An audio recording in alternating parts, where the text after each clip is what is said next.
pagos no salariales que vimos acá es que vamos a meterlos en una bolsita. Yo siempre les digo, mire, haga de cuenta que usted coge una bolsita grande y usted mete ahí todos los pagos no salariales, todos los pagos no salariales, ¿sí?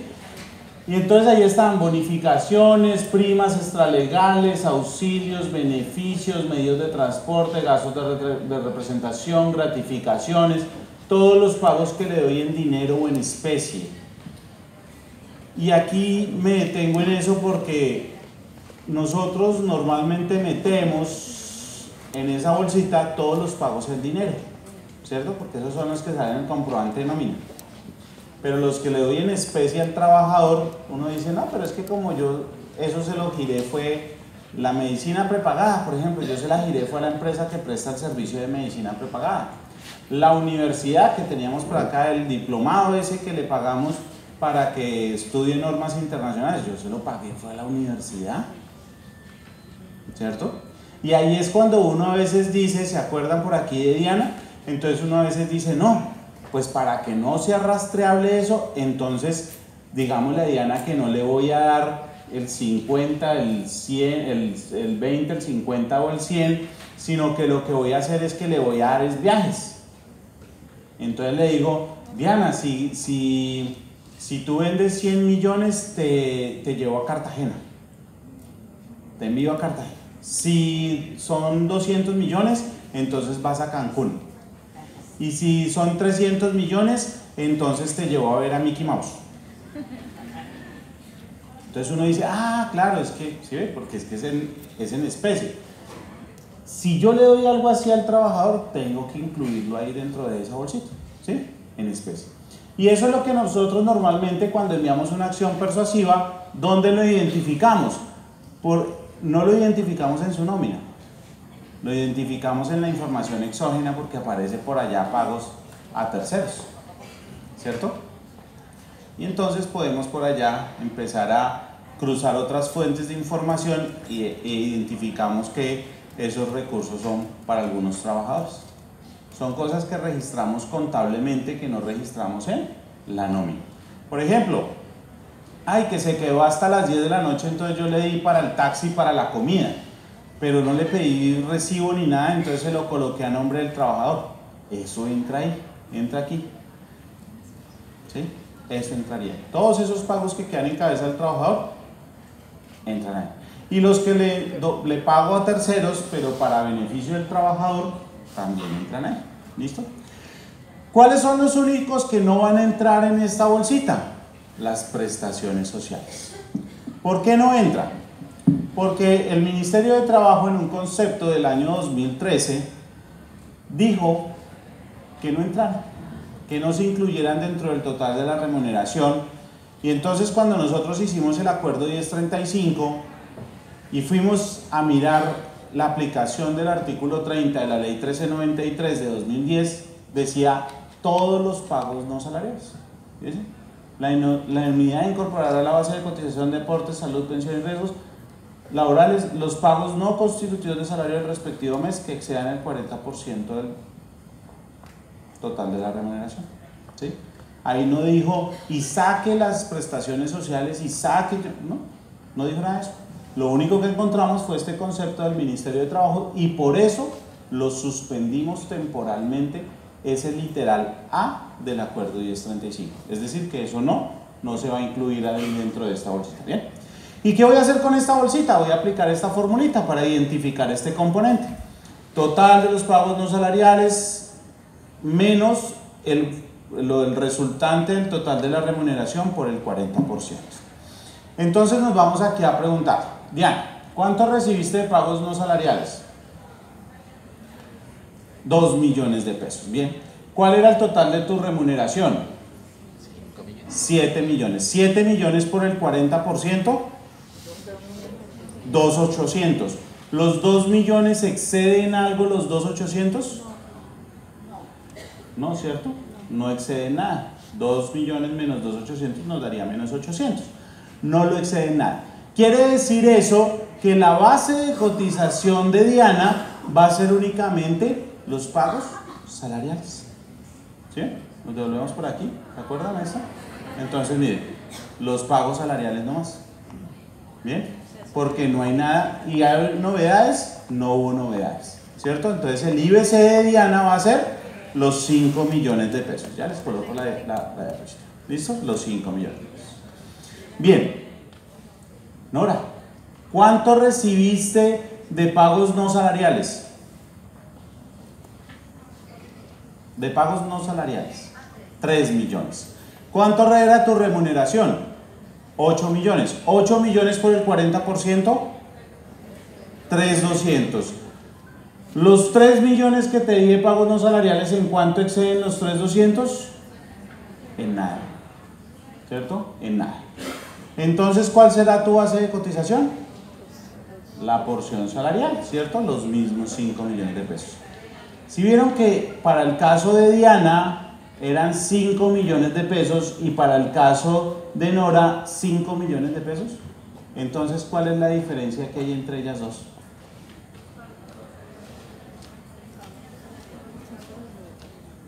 Miren. El devengado. Entonces quiere decir que a pesar que los dos IBC sean iguales, 5 millones de pesos, por Diana estoy exonerado de hacer aportes en el 8,5% de salud, en el 2% del SENA y en el 3% del ICBF. En cambio, por Nora tengo que hacer aportes a todos los subsistemas, tarifas completitas. ¿Bien? Ojo, porque esto no lo va a detectar Pila. ¿Y por qué no lo va a detectar Pila? Porque en Pila los únicos dos datos que yo incorporo es el sueldo y el IBC. Y se dan cuenta que los dos están por debajo de un salario mínimo, de los 10 salarios mínimos, perdón. ¿Se dan cuenta? Entonces no me va a detectar no me va a generar esa alerta. ¿Bien? Eso es algo que toca hacer, uno tiene que hacer, cada uno de ustedes tiene que hacer eso. ¿Bien? Listo. Mónica, ¿cuánto recibiste de pagos no salariales? 4 millones. ¿Cuánto de remuneración? 9 millones. 9 millones por el 40%, 3,600. Los 4 millones de pesos que te di, ¿en cuánto exceden estos 3,600? En 400,000 pesos. Entonces, ¿qué voy a hacer con esos 400,000 pesos? Los voy a incorporar a la base de cotización de seguridad social. Quiere decir esto que a los 5 millones le voy a sumar los 400 para salud, pensión y riesgos laborales. 5,400. Y para caja de compensación, SENA y CBF, 5 millones de pesos. ¿Listo? Bien. Miren que el IBC, aquí en este caso, también está por debajo de los 10 salarios mínimos. El IBC está por debajo de los 10 salarios mínimos. Entonces tampoco me lo va a detectar Pila. ¿Bien? Mucho cuidado con eso, porque aquí es donde encontramos buena cantidad de los errores que originan las acciones persuasivas. Si le llega una acción persuasiva porque es inexacto, verifique esto, si sí incluyó todos los pagos no salariales. ¿Cuáles? Pues todo lo que reportó allá en información exógena, todo lo que reportó contablemente por el trabajador, porque eso es lo que hacemos nosotros. Vamos y miramos todas esas fuentes de información y comparamos si usted incluyó potencialmente todos los pagos que le había hecho al trabajador en la planilla integrada de liquidación de aportes, en la pila. Bien, no sé en qué mes usted cometió el error. ¿Y por qué no lo sé? Porque cuando usted reporta información oficial, usted reporta esa información de forma consolidada anual. Yo la miro y la planilla de liquidación de aportes es mensual. Entonces yo no sé en qué mes usted cometió el error. Eso es algo que le toca ir a revisar mes por mes. ¿Listo? Entonces ya tenemos dos de los componentes del ingreso base de cotización. Vamos para el tercer componente. Novedades del periodo. Primera de las novedades que vamos a revisar, vacaciones. ¿Listo? Vacaciones. Leonor, estoy por decirte Laura. Tienes cara de Laura. Leonor, ¿se acuerdan que ella se fue a vacaciones, cierto? Ella se fue a disfrutar sus vacaciones, se va a ir a disfrutar sus vacaciones a partir del 16 de octubre. ¿Bien? ¿Qué hicimos nosotros o qué hizo mi jefe de nómina para determinar cuánto le íbamos a pagar a Leonor? Pues lo primero que tuvo que haber hecho fue mirar si Leonor tenía un salario fijo o un salario variable. Si era salario fijo, entonces tomaba el último salario, lo dividía entre 30 y lo multiplicaba por los días que iba a reconocerle de vacaciones, que como eran 15 días hábiles, dijimos que son 20 días calendario. Si hubiese sido un salario variable, entonces hubiese tenido que tomar el promedio del último año, dividirlo entre 30 y multiplicarlo por los 20 días. Bien, eso es lo que tenía que haber hecho. Bien, entonces eso fue lo primero que hicimos y allí determinamos que el valor que yo le iba a reconocer de vacaciones a Leonor eran 4 millones de pesos. 4 millones de pesos. Que al sumarlo con los 6 millones, ¿y por qué lo sumábamos con 6 millones? Porque Leonor en septiembre trabajó todo el mes, ¿cierto? Trabajó los 30 días y por 30 días trabajados ganaba 6 millones de pesos. Entonces al sumar los 6 millones de pesos más los 4 millones que le pagué en septiembre, ¿por qué se los pagué en septiembre? Porque mi política dice que yo lo pago las vacaciones con la última nómina antes del inicio del disfrute, ¿cierto? Entonces por eso los pagué en septiembre y yo dije, bueno, 10 millones, entonces como el devengado supera los 10 salarios mínimos, no me puedo acoger a los beneficios del CRE, es lo primero. Y lo segundo es que tengo que ir a ver cómo va a ser mi IBC, cómo va a ser este IBC. Entonces digo, Leonor, ¿cuánto fue tu IBC? ¿Cuánto fue tus pagos salariales? Perdón, ¿cuánto fueron tus pagos salariales en septiembre? 6 millones, ¿cierto? Porque trabajó 30 días, 6 millones. Entonces, recordemos que para salud, pensión y riesgos laborales, la ley me dice que yo debo cotizar a esos subsistemas por el salario devengado, ¿cierto? Salario devengado, entonces pues, por eso está el sueldo, las horas extras, las comisiones, todos esos pagos es salario devengado. Entonces 5 millones más el valor reconocido de las vacaciones para el subsistema de parafiscales. Entonces a parafiscales tengo que cotizar por el salario devengado más lo que le reconozco de vacaciones, más los 4 millones. Entonces para caja de compensación, SENA e ICBF cotizaré sobre una base de 10 millones de pesos, ¿sí? Los 6 millones de lo que trabajó los 30 días más los 4 millones que le pagué de vacaciones. Eso va a pasar en septiembre. Listo. Ahora nos vamos para octubre. En octubre, ¿cuántos días trabaja Leonor? 15 días, ¿cierto? 15 días. Por 15 días, ¿cuánto le voy a pagar a Leonor? 3 millones de pesos. 3 millones de pesos. Listo. Entonces recordemos que, como allá me dice, oiga, para salud, pensión y riesgos tome el salario devengado más lo que exceda el 40% del total de la remuneración. Entonces usted dice, bueno, salud, pensión y riesgos, listo. O sea, entonces, ¿hubo algo que exceda el 40%? Nada, entonces 3 millones. Listo, ahí salud, pensión, riesgos, 3 millones.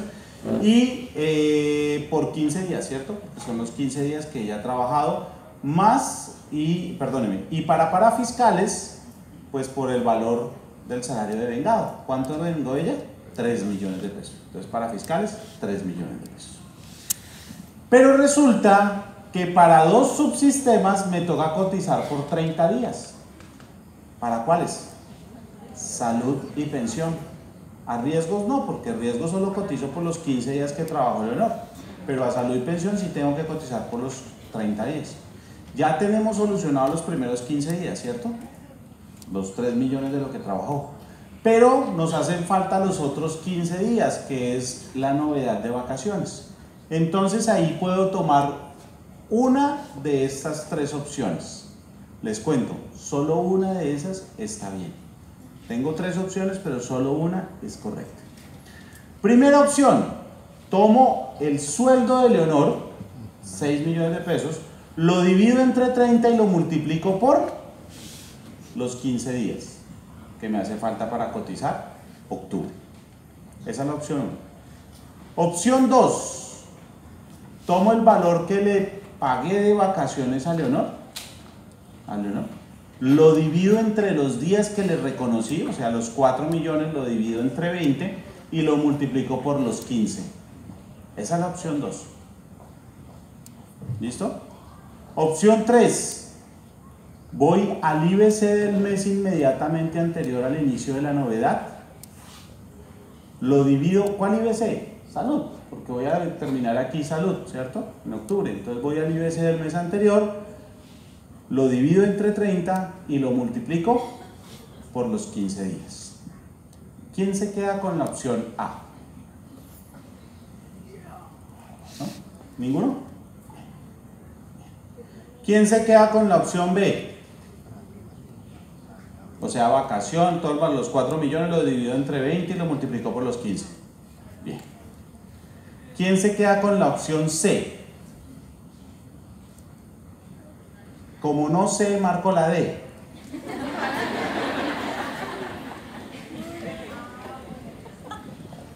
Artículo 70 del decreto 806 de 1998.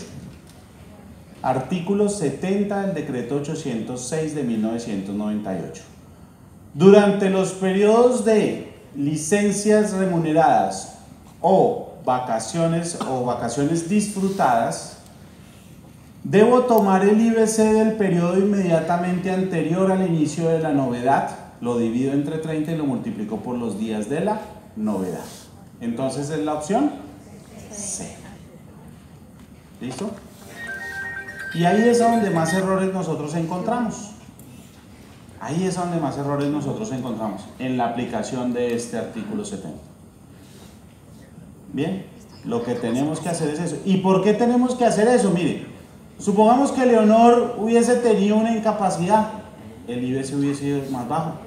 Pero si Leonor tuviese salario variable, el IBC podría ser más bajo, más alto, dependiendo de cómo fue el salario. Pero si Leonor hubiese tenido horas extras, acuérdense que cuando yo tengo trabajadores de salario fijo, cuando le voy a liquidar las vacaciones, no tengo en cuenta el trabajo suplementario, es decir, las horas extras. Quiere decir que en este caso, el IBC del mes anterior sí se vio afectado porque tuvo horas extras, entonces debió haber sido más alto. Bien.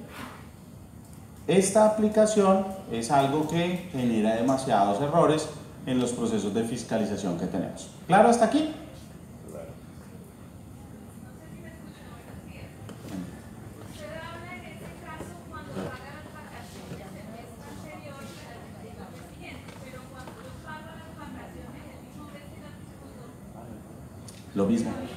Lo mismo. Porque me dice que lo mismo, la pregunta de ella es, venga, pero si yo voy a pagar las vacaciones en el mismo mes, pues no tendría ningún sentido. Sí. ¿Por qué? Porque usted debe marcar la novedad de vacaciones. Y cuando marca la novedad de vacaciones, por los días de las vacaciones disfrutadas, tiene que irse siempre al IBC del mes inmediatamente anterior.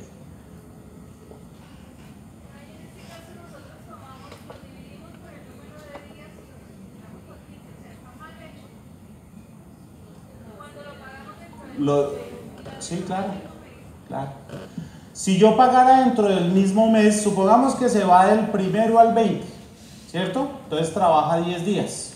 Entonces yo voy a construir esto en Pila. Los que han tenido esa maravillosa oportunidad de entrar a Pila y ver cómo se construye eso, se construye por líneas, ¿sí? Por líneas de pago. Entonces, la primera línea son los días trabajados. ¿Cuántos días trabajó? 10. ¿Cuánto le pagó por los 10 días? 1 millón de pesos, supongamos, 2 millones de pesos, son 6 millones de pesos, 2 millones de pesos por los 10 días. Listo. Entonces la primera línea dice salud, pensión, riesgos y caja de compensación, 2 millones de pesos. ¿Listo? A caja de compensación tiene que crearle una novedad. ¿Para qué? Para registrar el valor que le pagó de las vacaciones, que fueron los 4 millones de pesos. ¿Listo? Entonces le crea la novedad. Entonces allá pagó a vacaciones 6 millones de pesos. La segunda línea tiene que ser para salud y pensión por los otros 20 días, por los 20 días que disfrutó las vacaciones. Entonces por esos 20 días se va al IBC del mes anterior, divide ya entre 30 y multiplica otra vez por esos 20 días de las vacaciones disfrutadas. ¿Ves que es lo mismo? Lo que pasa es que en el ejemplo yo lo hago para que se vea más separado cada cosa. Porque ¿qué va a pasar en los 5 días? Y lo hago también por esto. Leonor se va desde el 16. ¿Regresa cuándo? Como el 4 o 5 de noviembre, ¿cierto? Por esos 5 días también tengo que hacer el ejercicio. Pero ¿cuál IBC voy a tomar? Tengo dos opciones. ¿Tomo el de octubre o tomo el de septiembre? ¿Quién dice el de octubre? Levante la mano el de octubre. ¿Quién dice septiembre? Vuelve. Artículo 70 del decreto 806 de 1998. El IBC del periodo inmediatamente anterior al inicio de la novedad. ¿Cuándo inició la novedad? En octubre, se extendió hasta noviembre. Quiere decir que por esos días de noviembre me tengo que devolver hasta septiembre. Fácil, ¿sí o no? Por aquí tenía una pregunta. ¿Esa era? Me lo chivié. Yo sabía. ¿Listo? ¿Claro con el tema de vacaciones? Allá atrás, ¿claro con el tema de las vacaciones?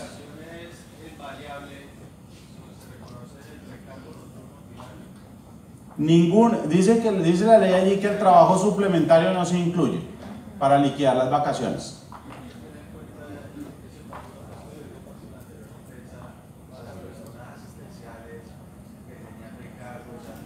Ah, recargo nocturno sí, porque ese no es trabajo suplementario, es recargo nocturno. El recargo nocturno sí va ahí. Correcto. Lo que no van son horas extras.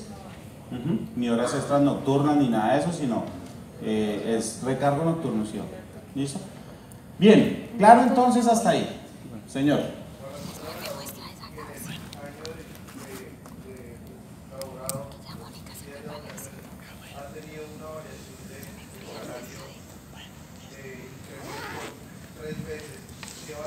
Salario fijo, ¿sí? O sea, a mí, por ejemplo, me cambiaron de puesto, entonces eso es buenísimo cuando un trabajador cambia de puesto, entonces ahí sí pide vacaciones. Sí. Esa vaina le dispara. Si lleva más de 3 meses. En el caso de las vacaciones, en la planilla de Seguridad Social, aparte de marcar la novedad de vacaciones, también toca marcar el valor de esas vacaciones como una variación de salario para parafiscales. No, porque tú lo que le colocas es ahí el IBC. O sea, acuérdate que la primera línea se va a ver afectada por vamos a suponer el caso que hablábamos por allá arriba. 2 millones de pesos, ¿cierto? Por los 10 días que trabajó, eso va a afectar salud, pensión, riesgos y cajas de compensación familiar. Y ahí tengo que hacer incluir una BSP, creo que es, VSP, una variación de salario para fiscales, y ahí es donde le voy a colocar los 4 millones de pesos para que se suban para fiscales solamente, porque esos 4 millones que le pagué las vacaciones solo va a afectar para fiscales. O sea, si es necesario marcar las dos, vacaciones y también variación de salario para variación de salario para fiscales. Porque generalmente se venía haciendo, pero solamente con las vacaciones que se pagaban en una liquidación de contrato. No. Recuerda que las vacaciones que yo le pago al trabajador por el disfrute, las vacaciones que yo le pago al trabajador compensadas en dinero o en liquidación de contrato, hacen parte de la base de cotización de parafiscales.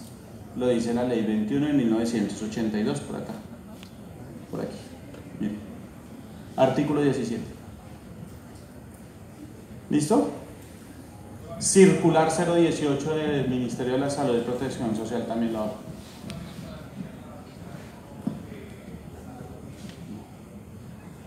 No salud ni pensión. Porque es que mire que salud y pensión ya lo estoy liquidando, pero de otra forma. Que ese es uno de los grandes errores que cometemos. Uno a veces, por eso es que yo hago las tres opciones, porque uno a veces dice, no, pues lo fácil es que yo cojo los 4 millones, vuelvo y lo liquido entre los 20 días y voy y lo multiplico por los días que necesito. Y ahí es donde uno le enreda ese día 31. ¿Cierto? Porque el día 31 yo sí se lo tengo que pagar al trabajador. 31 de octubre me toca pagárselo. Liquidárselo porque eso es un día, ya me dice días calendario. Allá no me dice días hábiles para pagar las vacaciones, me dice días calendario. Entonces yo arranco 16, 17, 18, 19, 20, 22, 26, 27, 28, 29, 30, 31, primero, 2, 3, 4. Ahí completo los 20 días. Los 15 días hábiles, 20 días calendario. Entonces le tuve en cuenta el día 31. Este año el día 31 es un día hábil, ¿cierto? Entonces, toca tener. Listo.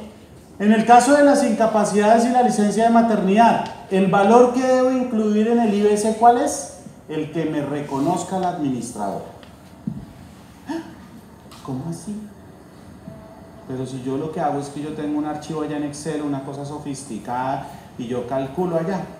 Sí, pero cuando me llegue el reconocimiento de la administradora debo comparar. Si me da lo mismo, deje así. Si me da menos, corrija. Y si me da más, pida la devolución. Eso dice la ley, ¿no? Bien.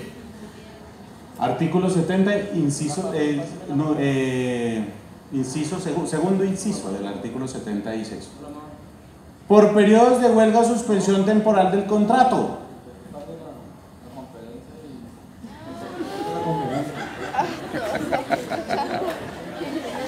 Que devuelva el micrófono, que no siga hablando. Ese tipo se alargó de esa conferencia, va a pagar lo que no me guarde almuerzo.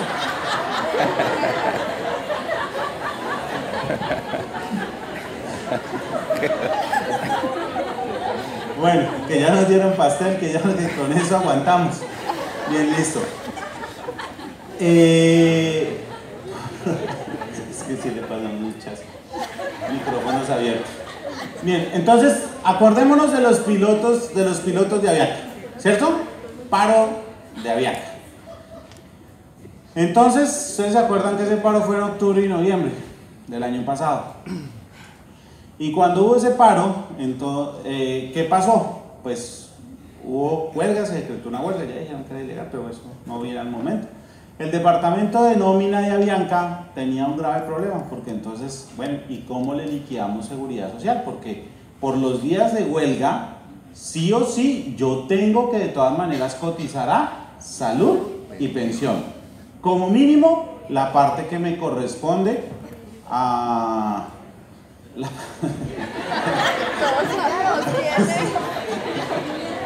Y él trata de estar desapercibido. Qué pena, ¿no? No la bobada. Bueno, entonces, ¿qué pasó con estos pilotos? Pues el departamento de nómina dijo, oiga, tenemos que pagarles salud y pensión, por lo menos la parte que me corresponde, que es la parte del empleador. Eso es lo que dice la ley. Ahí hay una pelea con los fondos de pensiones, porque el fondo de pensiones dice, no, tiene que cotizar todo el 16%, si no, no le acredito la semana, no le acredito el valor, no sé qué cosa. Pero bueno, eso es discusión de allá. Pero la ley lo que dice, y nosotros hacemos, pues lo que nos interesa es que aplique la ley. La ley dice que por lo menos la parte del empleador. ¿Listo? Entonces, yo tengo que tener, para poder hacer ese cálculo de sobre cuánto voy a cotizar, pues vuelve y juega, tengo dos opciones. Una opción es coger el sueldo del trabajador, el sueldo que devengue, y con eso voy y hago la división entre 30 y multiplico por los días de la huelga. O dos, me voy al IBC del mes inmediatamente anterior al inicio de la novedad, lo divido entre 30 y lo multiplico por los días de la huelga. ¿Con cuál se quedarían ustedes? Con el que dice el artículo 71 del decreto 806 del 98. IBC del mes inmediatamente anterior al inicio de la novedad. Quiere decir que el departamento de nómina de Avianca, para determinar esa base de cotización, ¿cuál IBC tuvo que haber tomado? Septiembre. Septiembre. Para octubre, septiembre. Y para noviembre, septiembre. ¿Cierto? Porque la novedad fue continua. Bien. ¿Establecimientos de educación privados hay acá? Recordemos que tienen la obligación que los docentes de los establecimientos particulares de enseñanza tienen un derecho irrenunciable a que les paguen seguridad social por los periodos de vacancia escolar, siempre y cuando ellos hayan estado por el periodo académico. Es decir, que si a mí me contrataron de febrero a noviembre, me tienen que pagar la seguridad social de diciembre. Ay, pero es que en diciembre el contrato iba hasta el 30 de noviembre. Sí, pero me tienen que pagar diciembre. ¿Por qué? Porque el artículo 69 del decreto 806 me dice que hay un derecho irrenunciable. Si estoy por el periodo académico, pero es que yo empecé en junio porque es que el profesor anterior renunció y me contrataron de junio hasta noviembre. Entonces no hay necesidad. Sí. ¿Por qué? Porque terminó el periodo académico. Y si llegué hasta el final del periodo académico, entonces tengo un derecho irrenunciable y es que me cobran la seguridad social del periodo de vacancia escolar. ¿Señora? Si renunció en octubre, pues como renunció lo liquidé y hasta ahí nos vimos, amigos. Muchas gracias. Fue un placer haberte tenido por acá. ¿Listo? Bien, en el caso de los salarios integrales hay que tener mucho cuidado. Hablábamos de Marlene. Marlene, recuerdan que tiene un salario integral. La ley me dice que los salarios integrales yo cotizo por el 70% del valor del salario integral. Entonces, 10.156.000 por el 70%. ¿Cuánto me da eso? Como 7.100.000 algo. Como 106, 109.000 pesos por ahí. ¿Cierto? ¿Eso está por debajo de los 10 salarios mínimos? Sí. ¿Me podría acoger a los beneficios del CRE? No. ¿Por qué? Porque lo que importa es el devengado. Y el devengado son 10.156.000 pesos. Bien. Esto es algo que nosotros discutimos hasta que apareció el acuerdo 1035 de 2015 y allí dijimos que aceptábamos lo que establecía la ley a pesar de que ese 70% estuviera por debajo de los 10 salarios mínimos. Porque miren que hay una inequidad con estos trabajadores de salario integral. Él arranca en su cabeza pensando que tiene una porción salarial de 10 salarios mínimos, ¿cierto? 7.812.420. Pero su seguridad social está por 7.106.100 algo. Todas sus prestaciones de seguridad económicas que se deriven de la seguridad social van a ser reconocidas sobre esa base. Para nosotros eso no era lógico, pero la ley lo dejó así. ¿Qué hacemos? Nos toca acatar la ley. ¿Ven que no somos tan malos como parece? Bien. 2 tips. Incluir la totalidad de los pagos realizados al trabajador en el IBC del periodo en el que se genera. ¿Qué es lo que estamos encontrando acá? Cuando yo tengo un trabajador